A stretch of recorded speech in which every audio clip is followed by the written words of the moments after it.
ಕಾಲದಲ್ಲಿ ಮದುವೆ ಅಂದ್ರೆ 7 ಜನ್ಮದ ಅನುಬಂಧ ಅಂತ ಹೇಳ್ತಾ ಇದ್ರು.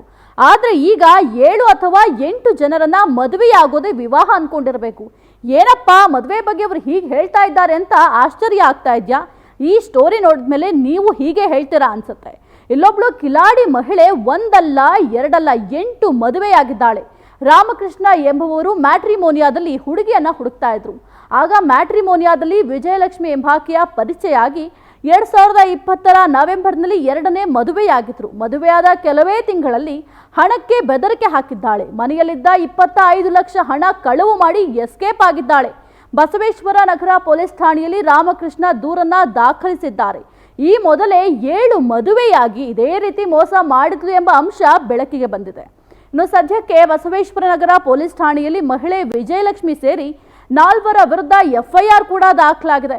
ಎಂಥ ಕಾಲ ಬಂತು ನೋಡಿ. ಒಂದು ಕಡೆ ಮದುವೆಗೆ ಹುಡುಗಿರು ಸಿಗ್ತಾ ಇಲ್ಲ, ಮತ್ತೊಂದು ಕಡೆ ಹುಡುಗಿ ಕೊಡಿಸೋದಾಗಿ ಮೋಸ. ಮದುವೆ ಆಗ್ಬೇಕಾ ಅಥವಾ ಬೇಡವಾ ಅಂತ ಹುಡುಗರು ಈಗ ಯೋಚನೆ ಮಾಡಬೇಕು ಅಂತ ಸ್ಥಿತಿ ಬಂದಿದೆ.